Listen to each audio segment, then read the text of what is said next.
Hello everybody. This is Season 10 review number 2. The first game here will be Azalea 0-0, 3Q versus Dion 3Q. Are either of the players in chat right now? Yeah, this is John. I was white. You're white, Dion. Okay, so if you have any questions, please feel free to interrupt me at any point and ask. I'm going to go ahead and get started from now. So far everything seems quite standard. This one is pretty popular among people who study the two-space high enclosure with the double 3-4. Of course, many different ways, A, B, C, Tanuki, all possible. So everything up until now seems relatively fine.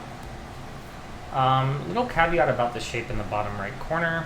Typically white wants to spend one extra move at P2. Even though this move looks a little bit slow, it doesn't really pressure black. It's actually just really big for using the thickness at the bottom side. White would really like the thickness to be useful. Now when black invades and white plays, for example, something like the H3 pincer, white has much better control. If we omit this move and allow black to play at O2, it's actually going to be very, very difficult for white to use that thickness white makes in the center. And so it actually becomes very, very important to play this P2 point. Otherwise, if white doesn't like variations like that, white can extend here and revert this to this position. And we can arrive pretty fundamentally at the same exact spot through transposition. Okay, white chose to enclose. Now, if we're looking at opening principle, black A is quite big, invading at B is quite big. C is pretty urgent, given the situation that we have with white's Tanuki in the center. One of these three should be on point for the opening. A and B are your two most common opening moves. C is the one that's the most urgent on this board. Black instead chooses to approach from the low side. Directionally, it's a little bit interesting for black to come in without having P2. It means that white is going to get the chance to pincer and try to switch for the center. And if white tries to jump and fight to, or black tries to jump and fight to resist it, white is going to get a good development at the left-hand side instead. The 1-for-2 exchange should help parry some of the O2 pressure. In the game, it looks like white chose to pinch low. Possible to play this one too, but just keep in mind for future games that this A point is really annoying. So when you play this low pinch, white doesn't really get a lot at the bottom if black is able to come to A. And black chose to come in. So probably here is the first point, whereas black, I would deviate. I would strike this one immediately, I think.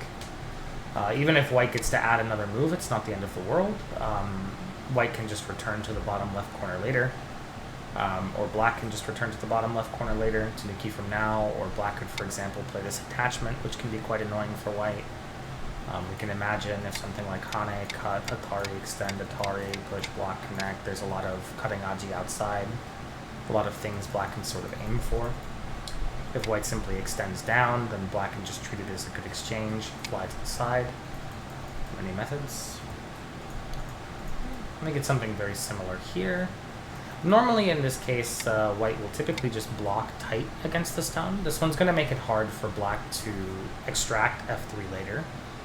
Creates a bit of a liberty trouble. So now if black wants to extract, white has the option to cut backwards like this and then connect, securing control of the bottom side. And doing so in Sente, black still owes a move to connect the group back to the corner. This method would be quite strong for white. White gets to the important P2 point. And black is, even though black has broken in and gotten a little territory at the bottom side, it's nothing super impressive. And white is able to sort of finalize control here. This one, the direct block, playable but slightly worse shaped for white. Actually here, black can even just Tanuki. If white continues the variation with push-cut, white can reclaim the corner. But later, black has really annoying Aji around 11. For example, we can Atari and make white to have bad shape, then we can push. There's also a possibility that in some variations, this can also be annoying to deal with later on. So just overall, the shape here is a little less thick for white. It's a little bit easier for black to get some extra benefit. But then black played away. This is normally locally how we prevent white from pushing and cutting, so if that's the plan, then this is successful. for black, but the push and cut was not so severe, so I'm not entirely sure black should have spent a whole move in Gote here. Left side is not really good for follow-up, because white is very low and settled here, and now black is also very low and settled. The left side is quite a bit uninteresting, and it gives white the chance again to come back to this P2 point, which can help with the bottom side a lot. Okay, and then black ignores to come back to D14. Now, in many cases, when we see this sort of formation, this D14 shoulder hit is going to be a correct move to reduce the position. It's going to allow black to have this sort of Miai continuation of A or B, directionally speaking. White's not going to be able to build a big top, and black has the chance to push down at the left-hand side, but the left-hand side is also not so impressive at the moment. We can maybe imagine a world, let's have white play away. We can maybe imagine a world where somehow black is able to get something like this. But even in this case, it's not the biggest thing ever. White can still come in around 7, and black is not going to be making a lot of territory here. So I wonder about the efficiency of this move. It looks a bit slow on this board. I think two things black would really consider would be just handle the top directly in the flavor of Sente by pressuring the one stone with a pinch at A, or still coming back to this move at B, which is quite big. So in the game, we got white block, black goes for the top side, and then Hane. This is a possible move. Black can also consider extend. If white descends and black can turn. Even if white takes the base, the Atari is not small for black. After connect and save, black's got a fairly decent shape outside. It's going to be hard for white to bother this. So one can settle the local area. This one, black is usually looking for a sacrifice of some kind. Then after this, black is now isolated white's one stone. Certainly big. Between the A stone and the impending growth of the right side now, I would say the right side is probably more urgent. If I'm white, I probably want to jump ahead. Something like this move, maybe, to get ahead of the right-hand side, or maybe we can start by probing S16 to see how black wants to handle the corner on the right side. This is sort of classic probing method. Instead, white chooses to extract. This one is looking for peep at A and some surround. Possible, but not exactly Sente. When black is able to fly out with something like this, for example, white is also still under attack, so both sides are kind of mutually running. In lieu of the fact that white has not stopped A or B, running towards the south of the board might be, in the long run, more advantageous for black. Black chooses to peep and then fly. Peep is only really necessary if there's a working cut. Black could have, for example, just played here. If white separated, we can still come out 2's on Dame. It's also fine. But I'm not really sure white was planning to cut anyway. If white pushed at 2, we could still jump to 3. I don't think we need to exchange this one yet first. I would say be careful with this, because sometimes this A for B can be bad exchanging. Okay, and then black is this one, taking Gote at the right-hand side. I think black is a little too concerned with territory here. Maybe black thought, oh, at the next step, white's going to play at the right-hand side and take away all my points there. But actually, black doesn't really have any territorial claim to the right. This box is not really black's box for points. More important in situations like this would be fixing this weakness around A. If we take time away from the fight to play this, then white gets the ability to play things like this. And let's just play some bad exchanges to sort of illustrate the point completely. The black group itself is not really alive yet. We can kind of see that there's big issues with its life and death, and so giving white a free hand to start bothering that in the race to the center is a bit much. I think if I'm black in this shape, I probably want to fix either just the one exchange here or maybe just continue to center. I think it's quite big. And here, white is playing this one. Maybe this is in the same vein as Q13. I'm not really sure, John, why you played this one. Just need some points. Okay, yeah, so territory is something we really want to think about as a byproduct of attacking, but also as, like, it's a big endgame thing. Right now, we've got the confrontation on the upper side. It's sort of the main star of this game. And it's very, very important that we sort of stick to that. Because if we don't, then we give our opponent, if they get the first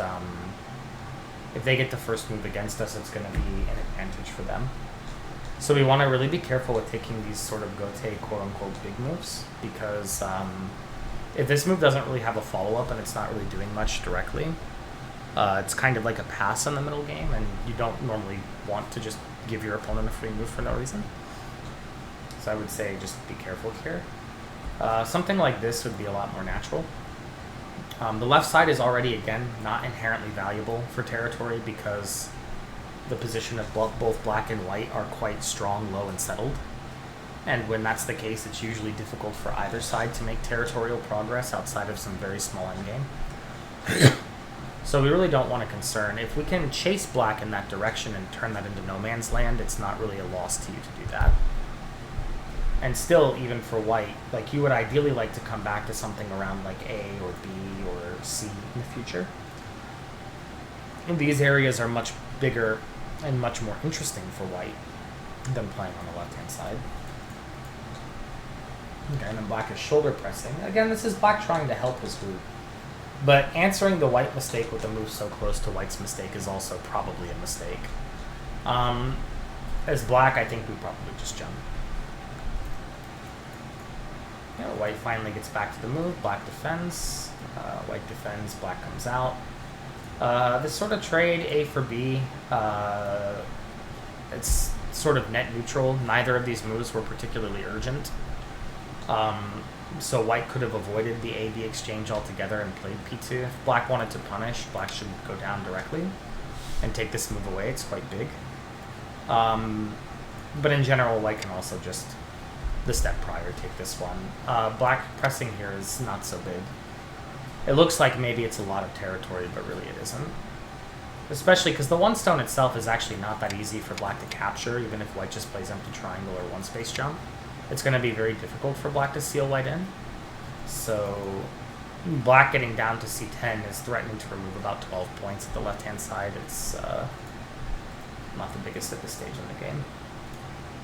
Okay. Turning to attack the whole thing, I like. Follow-up push is also strong. White can also consider to jump with the knight's move. Okay. Black fix, white Hane, Hane. Okay, in this spot, normally as white, we're thinking about double Hane here.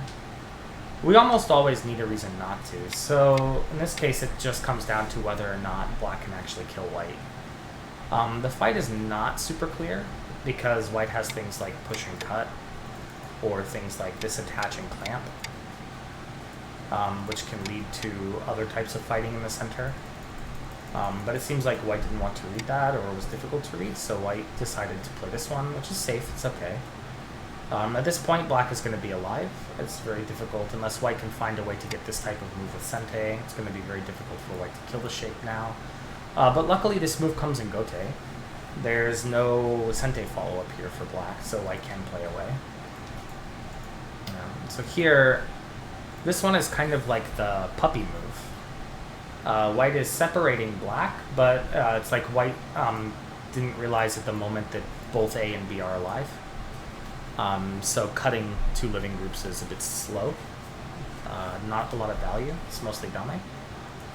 So instead, if I'm white, probably we come at the right-hand side now. This is quite big, or if white wants, white can finish the bottom, move like this. Sort of eliminate the F3 agi. I think both of those would be quite good. Black lived, white Hane, black fixed. Now white is going for the big center. And black takes the right-hand side. I do like the right-hand direction more than the bottom side direction, but it's kind of a catch-22. If white had played this one now, then black would start by playing something like this Hane to break at the bottom. You can imagine like this, Atari, and then push. If white extends, for example, then black can keep white low with something like 8. So either way, it's going to be very difficult for white to actually make a territory there, but I think the one with the biggest territorial impact is still the right-hand side. So if I'm white, I probably would step there first. Okay, now white is trying something. And here white manages to find a ko. I think the ko is quite good. And the ko should give white chances. This one. This one is hard. Because black is not going to be dead, even if you manage to get the next move. It's not exactly sente. So white would need to find something a little bit more sente. For example, something like this Hane at 1 could be a local co-threat white could use. If black does capture with something like this, white has Atari back in the corner. If black takes, white can play capture. White's nearly alive already. And if black connects with something like this, then white has the ability to try to break through the center somehow. Make use of black's thinness here. So maybe this might be your most viable attempt, John. I think once the Hane lands, black can just cut, yeah. And now it's difficult. Yeah, I was thinking Q16 was no good for some reason, but it seems it is good. It's the only thing I could think of that A might prompt an answer, and B will generate follow-up co-threats. It's just the problem with G13 is it just wasn't quite big enough. And now we get to a point in this game where black is starting to pull ahead because of the ko. That is quite a big swing in territory. Now here, the next sort of highlight for the game is going to be like this type of cutting aji and this white group at the right-hand side. If white is not careful, there could be a lot of really bad potential in the center here. In general, this is a good rule of thumb to sort of think about. This push is a sort of self-Atari move. When you look at the liberties you have before, you have 3. When you spend this liberty, you have 2, but you're not really shorting black's liberties all that much. Before this push, black had 3 with the J3 group. After this push, black has 3 with the J3 group, right? So white has lost a liberty and black's position has not really changed. So unless the push sets up a cut that works or some type of liberty shorting Tesuji, it's usually not a good exchange to play this K3, K2 push as white. It's kind of self-sabotaging. Okay, yeah, Hane. So white is going to live. Black attached and then extended.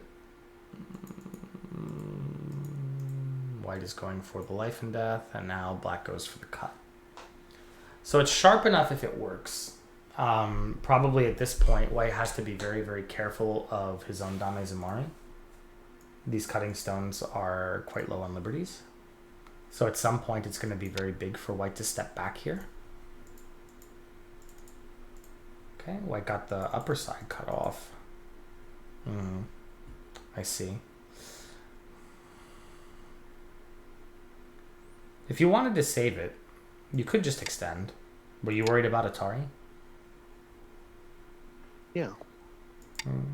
And if we step back? That's all the points gone then. Yeah, the bottom stays dead and your group doesn't die on top though.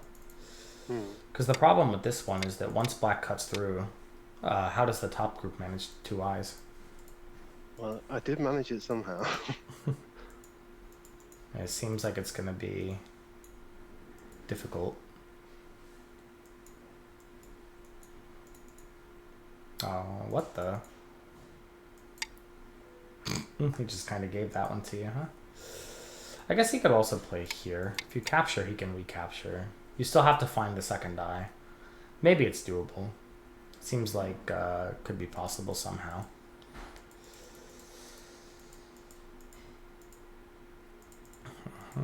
Yeah, so there white managed to live, but then black got the descent first. Oh dear.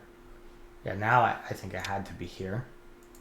Because this one is just it's bad shape. After he plays like this and then it turns, the whole group in the bottom right corner is dead.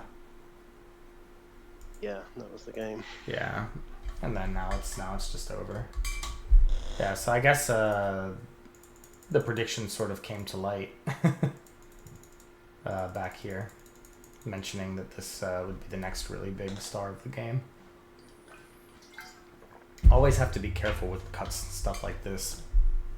And this is usually why it's better not to short your own liberties.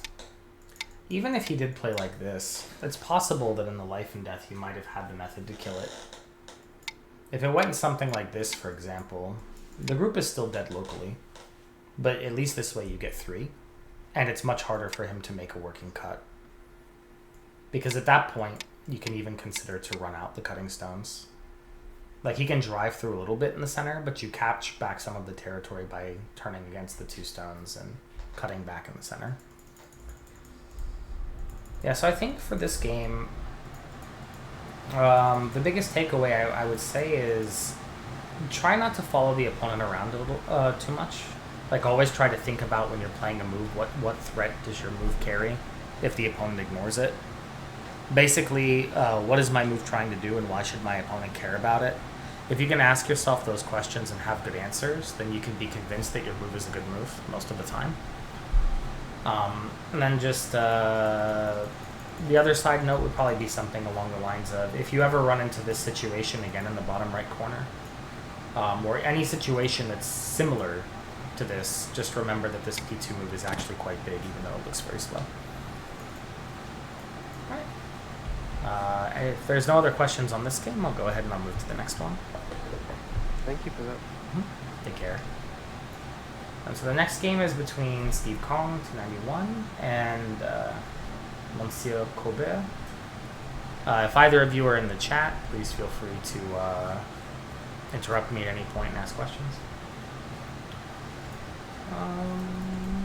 So this one, we see the traditional Orthodox Useki. I haven't seen this opening in a very long time. It's a good, concise opening. And white plays very, very modern, the 3-3 invasion. This is one that we can see sometimes. This one-space jump was a popular move around 2019-2020, specifically when white has A. And the main reason for this is that it often involved there being a ladder with this inside cut and Atari. And if we follow this ladder sort of all the way to Tengen, we can see that it's going to bump right here to the star point. And given the other stones in alignment with it, it would form Atari against the D5 black stone. So black would not really be able to catch white in the ladder. So normally in such cases, black will push one time, then push in and cut, and then try to get the super thickness with a shape like this. And now from here, black can play A. A is a move that has come up in professional games. It's very popular. Black can play B, expanding the bottom side, which is not a super traditional move with P3, but it's good when black has all this thickness. The hope would be that if white simply backed off, black could back off here, 13. And if white exchanges something like this in the corner, black is very thick at the bottom and prepared to fight strongly on the right-hand side. Of course, if white pinched, black could start the fighting immediately as well and go for some counter pincer circa M4, and the right side is again still very good for black to handle. So many different methods. In the game, it looks like black chose to push and cut the outside. This is going to revert to the 3-3 Joseki, so it would have been exactly the same had black played this double Hane to start with. We would arrive to the same end shape by transposition. Okay, yeah, jump is okay. Cannot be a bad move. Extend is also fine. And then here, white's extension is just a little bit slow. AB has already been made, and it's very, very hard for white to catch black with a trap. So for example, if black tanukis and white pushes, black can just give Atari. And even though the one stone takes some damage, it's actually not that big for white to play against it. After black captures thickly at 3, white just doesn't really have any more meaningful follow-up. So at this point, this extension is a little bit slow. Something else white could consider, if I'm white, I'd probably play something like this, would be the shoulder hit at 1. Again, kind of like the last game, it's really good when white has 2 favorable directions to move, A or B. If white gets to block A, then it's very good for white's bottom side development in combination with white's D4 stone. But if white gets to move to the right side, then it's also good for white handling black's influence here. White gets to break the right-hand area and keep a big moyo from forming. So either way, white is happy with both of those results. But okay, white extended and then black answered. So this will be the same as last game. My advice to Steve in positions like this would be really think about what threat your opponent is going with. Your main group is already defended because AB exchange white only has 2 liberties, and your cutting stones at P17 have 4. Now white doesn't really have a way to short your liberties to capture you. So this O15 move doesn't have a big threat. Like the threat is white is going to push and separate P14, but that's not so bad. If black wants to keep control at the right-hand side, I can recommend maybe to play something like here. And then the idea would be, okay, if white comes in, we can play this one. If white wedges, we can play this one. If white extends, we can push. And while white is building, we're also keeping all the territory. Still, probably it's okay for white, because white is getting this huge thickness towards the upper side. But it's thickness that does have some cutting points. There are some holes in it. Black will be able to do things about that later. But in general, this is not a move black needed to answer. So then white enclosed. This is okay. Probably still as white, I really want to get in here somehow. Maybe this one, or maybe a more aggressive fly to the moon, something like this move.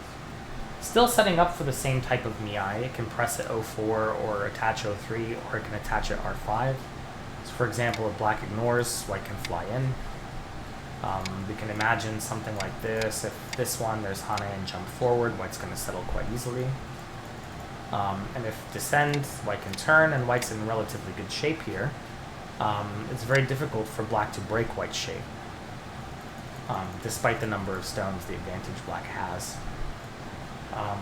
But okay, white chose to enclose. This one is also okay. And black plays the right approach move. We like this one. Normally, when white has low stone already, B cannot be bad, but we can also consider to play C. If black plays this one, white can connect. If something like this, white can pinch. This is a sort of standard sequence. And it's good to have the thick group in the corner because it gives white a lot of fighting control at the left-hand side. So that's also a way white can choose to play. Like this, the left-hand side becomes like it was in our last game. 2 low settled stones. It's going to be very hard to grow into a really big territory. So white's probably not going to be looking to spend any Gote move here to take points. And if black plays at the left-hand side, it's going to be less interesting. So it's also possible. And here black is going into the corners, very territorial. Normally on this board, black should be stepping backwards.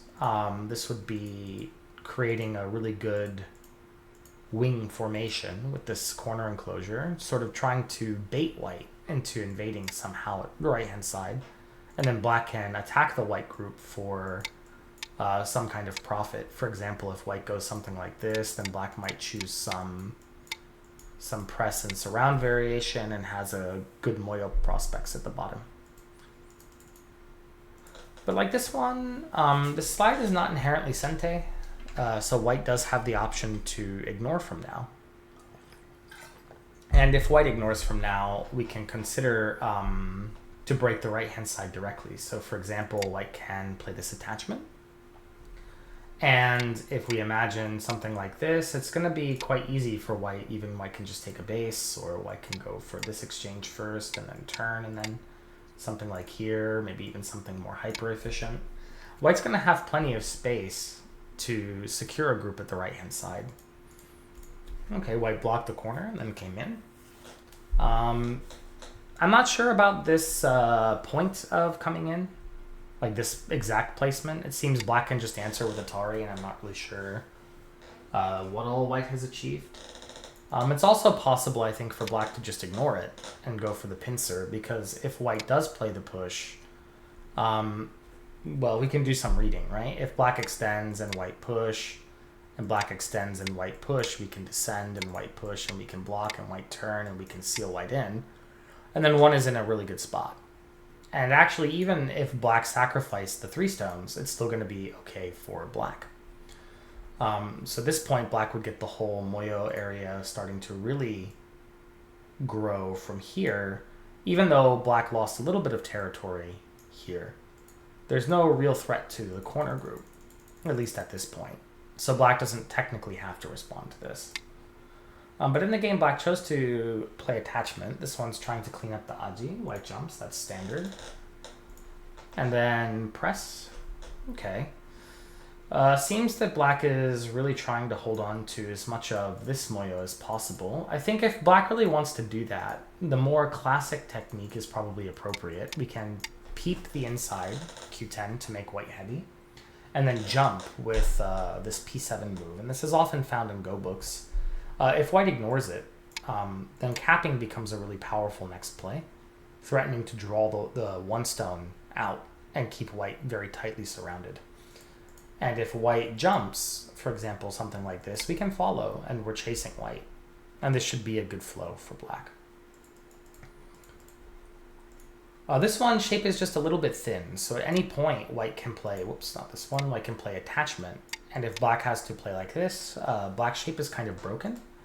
We have this stone, it's not exactly a bamboo shape that it's peeping, but it's peeping the table, which is almost as bad.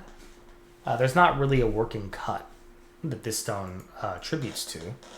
So it's kind of like if there was a magical Tawari where black plays the next move anywhere, and white played this attach 1, black haunted at 2, white extended at 3, black would never play 08 after those exchanges have been made. So the stone's in a bit of a weird spot if white just breaks it.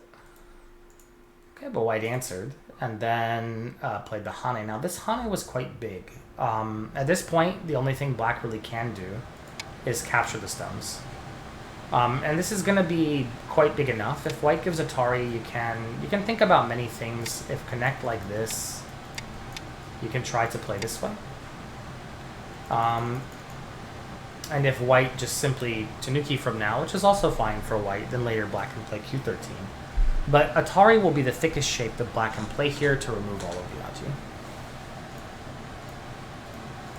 Instead, black chose bamboo, and this is going to allow white to turn underneath. From now, black does have the option to cut here, and then extend, or Atari, which would capture the one stone and put pressure on white's outside group. Possible for black to play, because if white wants to kill the corner, white's going to have to spend another move to kill the corner. And if not, black can get hane at T17 and start forcing some liberties down. So I think cutting would have been an okay spot for black, but instead we get this result, and now white is locally dead.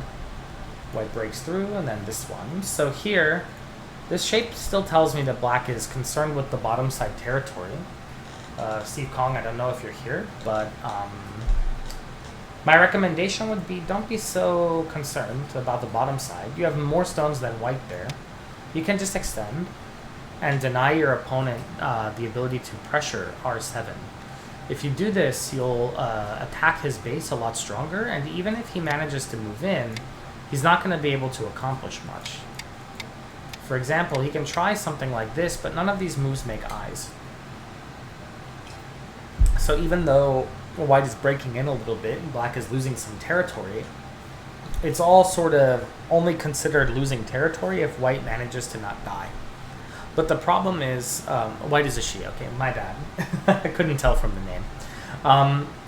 So if she does manage to live the white group, it's not necessarily like black is losing a lot of territory either. It's more likely black is going to make the territory up somewhere here in the middle.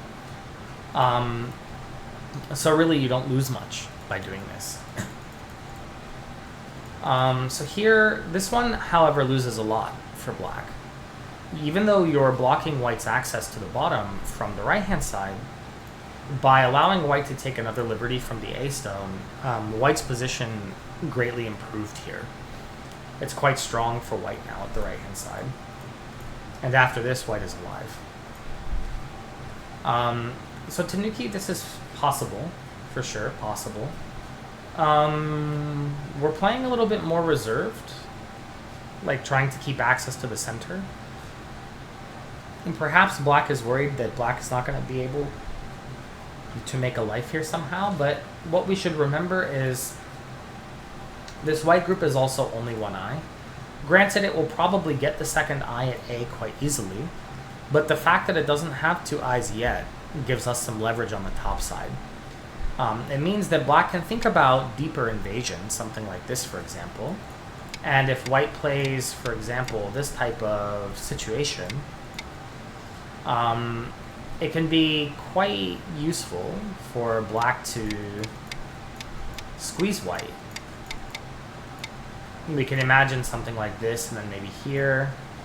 And all black is trying to do is get close enough to white that black might be able to play around A or B, bother the group, and then stabilize in Sente. And white is not going to have a good potential at the top side. So this one is fine, but maybe a bit reserved. Instead, white chooses to pinch. I like that direction by white, helping. And then white is attacking very aggressively from center. So maybe this tells me white feels a little bit behind, or white needed to do something drastic. Okay, pulling back is okay. Normally as black we can step forward here. We can imagine just something like this, but even if we manage to cut and we can catch the center, even if white played something like, let's say for example, this Pete, we can always connect underneath. And if white descended in Gote to separate the connection, corner is already alive, and then black would be able to just move the 4 stones out pretty much whenever black wanted. So this type of fighting would end up leading to white collapsing in this type of situation. So white could, for example, play like this and then like this, but again, it's going to be very difficult for white to win that fight. And so white might choose to just play something like this and go for the Sente. Like this, white can take the Sente and try to break the bottom side now, maybe like this. Is one option white could consider. And at this point, black is alive. This to break the left-hand side was quite big. Yep. This is the problem with the white shape in this position, is white doesn't have great shape. Normally, white should be jumping here. The meaning of jump is that it doesn't leave the double cuts of A and B. When the B and the A cuts sort of work together, we want to play this one space jump so that black only has one of them to work with. Now, if we imagine something like this and then black extends to fight, white can play this move at 5 and maintain good shape. And it's a much easier fight for white to handle, sort of looking at this type of fight in a vacuum. On this board, of course, it's going to be black has already got some strength here. Black has 3 strong stones here. So probably black is not really in any danger in the fight. The 2 and 4 stones should be quite comfortable to escape. But that would be the slightly better shape for white. If white was looking to play super thick, of course white could play 1, and then after black jumps, white could consider some type of surrounding move to bridge the gap between the 2 groups. You could think about the same move, for example, like this, or maybe here. Okay, but white Hane, and now black has a choice. The cuts are quite tempting, but more tempting to me would be this bottom side Moyo.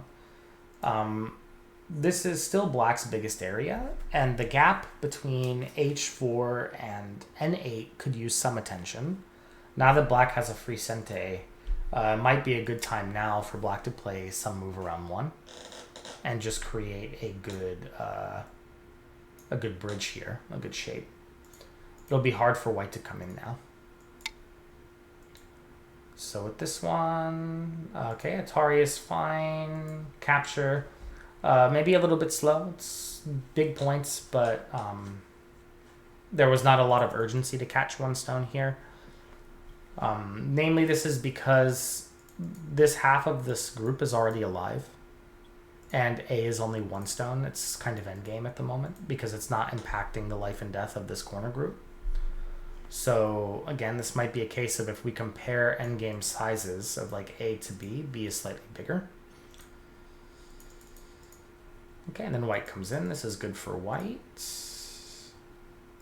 I wasn't sure about white's Hane here.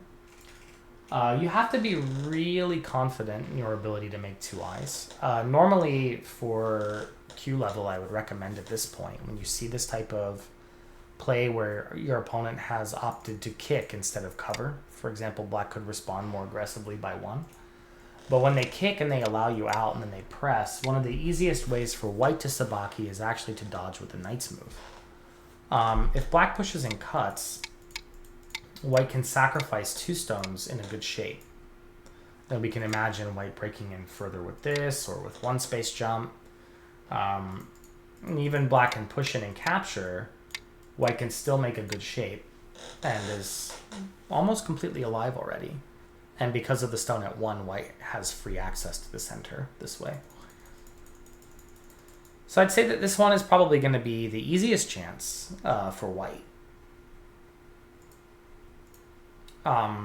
This one might just be a little deep.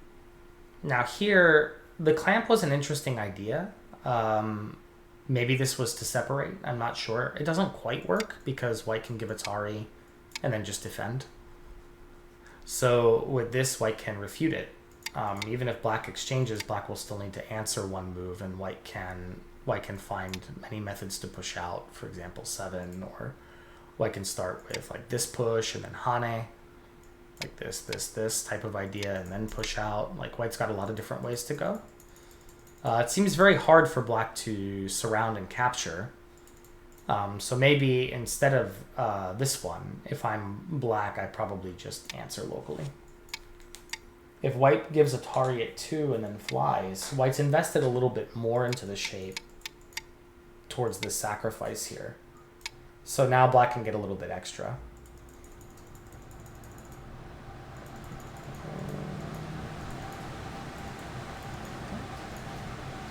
Cut was too much, I think. White needed to just accept. If white plays F2 here, black can block and sente, white can connect, black can defend. But like this, white will be alive. White will be alive, and white will be alive with sente, which is a good result, all things considered. White will be able to take the next move and continue breaking the bottom area or playing the endgame however white sees fit. The problem with the move that white chose in the game is that now, after descending, black actually has just many liberties. Because the K4 group is virtually connected to L3 or J6, it's very hard for white to short the G4 liberties, and that's important because that means black can drive out at E4. And as long as black is able to get out this way and white does not have a cut at E3 that works, black is going to have a lot more liberties than the white group on the bottom, which is now only really locally alive if black plays like this and the game can go this way. This is sort of the last chance effort that white has to make life here. Instead, white blocked and black got to give Atari, and now the group is going to be dead locally. So even without that, we can push 1 more time. White's just never going to be able to get enough. So if we look, it could be like, for example, push, block, descend, push, block, throw in, throw in, throw in. Of course, in this case, there's this cut which could work, but if we assume somehow it doesn't work, we can see white's not going to be living. And if that did work, of course, obviously black could just answer this one. But it's more or less going to be the same thing. Once this happens, locally the shape is dead for white. There's not really much white can do to live here. It's going to come down to liberties.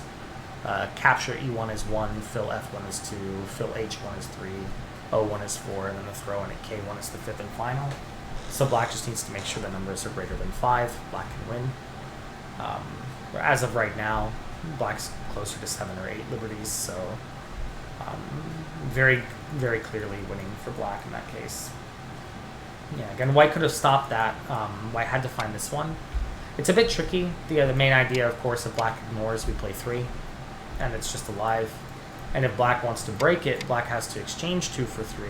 But now it's hard for black to stop the move at 4 because white can play this one and then block, and it's a much tighter capturing race in this type of situation. So much more likely black is going to give Atari, and that's going to give white this chance. Okay, so we get to this point, then black turns and double taps the white group, and takes the corner, captures. And now at this point, with the bottom side being dead, white should be behind in territory. And all black has to do is play a relatively decent endgame, and black should be able to win out from here. Oh, this one. Maybe it wasn't quite big enough. I think there's no reason for black to really take the key. Black can just sort of answer everything in the end game here, and I think it's perfectly fine. Even if white did take the next move and play like 4 here, or like play it here, like you're always going to have 2 modes to enter. You can enter from this spot, you can enter from here. It doesn't really matter how white tries to bridge it, like unless white bridges the gap here. But in that case, it's already self-limited. It's very small territory, so I think this is all fine. Go in, we start attacking the center.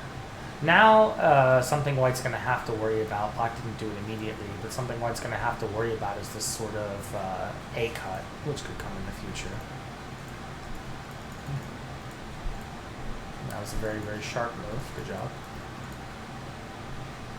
And now the cut doesn't quite work. If black cuts like this, white's going to consider playing like this now to fix.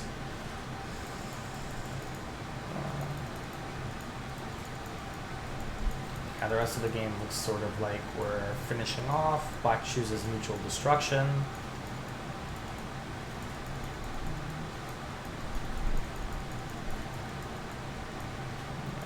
I'm not sure there's too much that happens after this.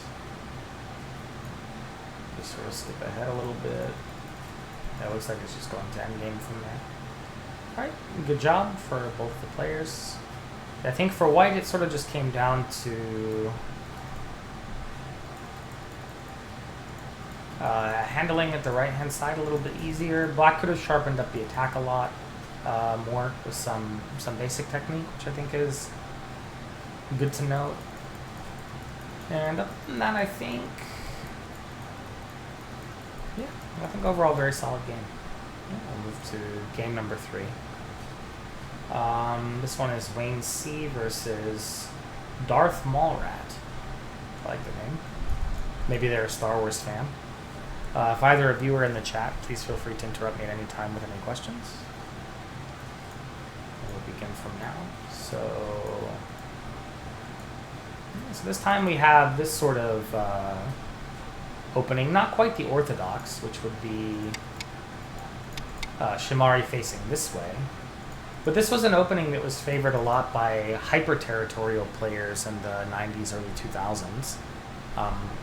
Old fans of Andy Liu, Big Bad Wolf on KGS, would recognize that he played this a lot as black.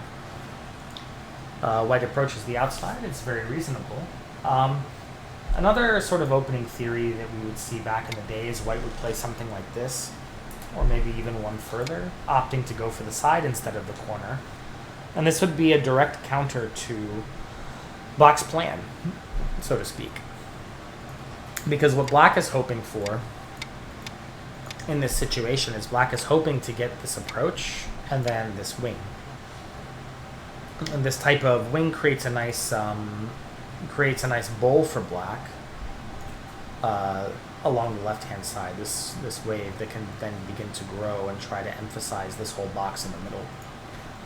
It's a very good framework. And so a lot of times, players that didn't like dealing with that framework as white, they would play here.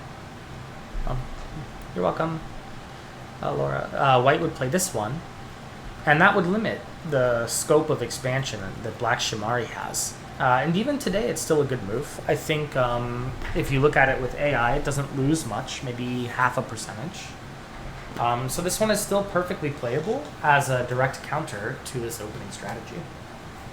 And I think that's always sort of good to have in your arsenal, these sort of side-checking extensions that can keep your opponent's frameworks in check. It's a good weapon if you struggle invading those types of positions. White does the more principled opening theory move, which is expand the wider mutually interesting side, which is this right-hand side. And this is something that we would typically see in most games. And black chooses to pinch, which is perfectly valid. Of course, black could back off high. White comes in, Now this one I thought directionally was a bit interesting. Normally the top side is not so valuable for white to be playing in. The meaning is because of this stone being very low and settled, white doesn't really have much of a future at the right-hand side. So if we ever imagined, like, for example, this, white cuts, we go here, like, white could theoretically do anything white wanted on the side. Maybe black will play this, maybe black will go here. But even if white took 2 whole moves on the upper side, it didn't really accomplish much. And black is happy to switch to the right side and break this area. And the reason it doesn't do much is because black's corner is already very low and strong. If we treat it like a strong group in the middle game, it's like white is approaching a group that's already alive. There's very little value in doing something like that. There's no threat. So for white, the switch to the upper side is a bit interesting. Normally, if we want to reduce the upper side area as white, we can play this and then slide. That will destroy the top side value. Or we can do the older Joseki, which is this sort of Hane connect with 5 and 7 and then jump to 9. And this one is still going to keep the top side value quite low. But in general, I was actually expecting to see white fight here. Jumping and fighting is another method white has, where white can sort of flex the Q4 stone's influence and try to do some type of reversal in the position. This would be a little bit more resilient to black's wishes. And so for me, I like that style a little bit more for white. Okay, and black locks it down. Now, it's worth noting that in this shape, black actually does need another move. Black needs to either find this Atari or find this Atari, this one being more common. The reason being is because without it, white can simply extend. And if black descends to prevent connection, white can turn, and then there's the issue that white can escape with this Hane at 5. If black cuts, white has double Atari, and then capture, and the stones that black has in the corner are becoming destroyed. It's not really a great position for black to be in. And if, of course, black answers with connect, then white connects. White's now driven a wedge between the two. And white's group at R17 is much closer to life than black's group at R15 is. And so this type of situation, especially now that black Q11 is also damaged, this type of situation should be relatively comfortable for white. So it's really important for black to add that extra move in the shape. It does make this A placement a little redundant, though, so that is also worth noting.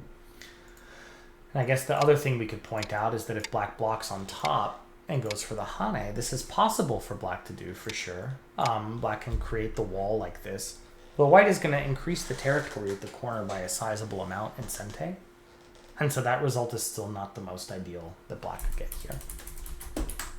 Okay, but then white did not do it. Black goes to increase the right-hand side some more. This R7 suffers the sort of same setback as the other move because, again, white has sort of always got this A move looming to reduce the right-hand side. White took another corner. Black invaded the bottom. We have kick and then pinch is making sense. Yeah, everything here is looking good so far. This jump is also possible for black. Any jump is okay here. Actually, black can even Tanuki. Black is already mostly alive.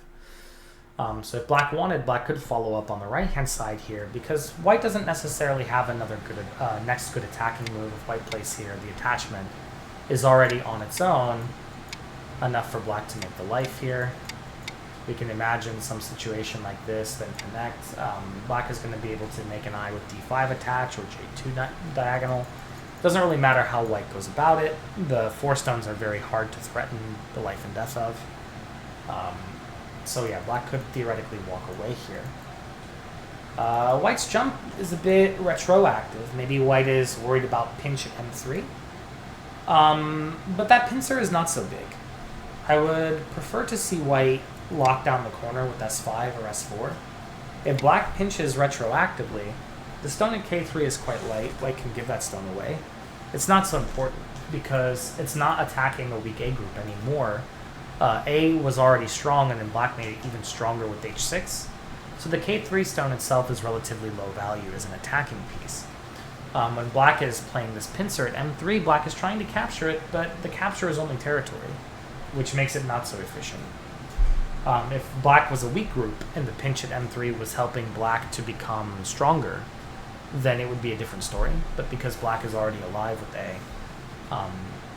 the k3 stone loses a lot of value.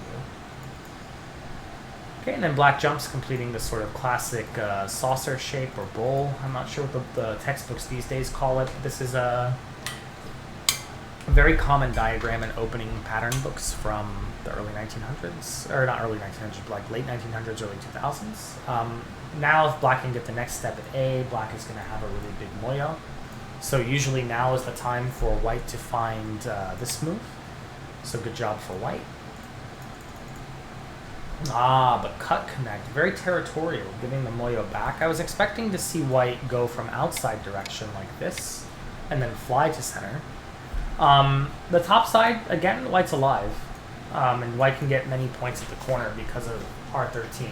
So, because the triangle group is very strong, it's actually hard for black to make a lot of territory up here. And if black cuts with something like this, we can just extend and make good shape in the center. Or you can even Atari in and connect, it's good too. We can limit black's moyo. And even though black can play something like two-space jump or knight's move, the territory gain is only something in the neighborhood of 4 to 6 points.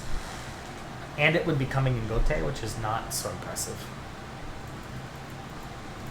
But okay, white chose to cut and connect. This is trying to create the territorial position on the upper side. The only problem is black two stones, even though they're 3 liberties, they're much stronger than white's cutting stone at A. And because black already has support way out here to sort of net the A stone, black now has time to slip in. So black can get in with this move at 1 and begin to really force white to make a bunch of bad exchanges to escape. And then white didn't get any territory at the top, and white has a floating stick in the center, while black gets the moyo. So directionally, it'll be a little bit worse than if white had Atari from above. Okay, but instead we got this result. Here, white did not sort of adhere to the push and cut threat. Of course, white can stabilize against this by playing this Atari from below. White can manage to keep everything intact.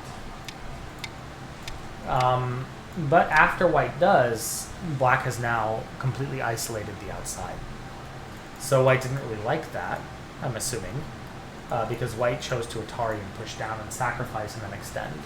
And this extend, even though it's a little bit slow, it's only slow if black exactly finds Atari.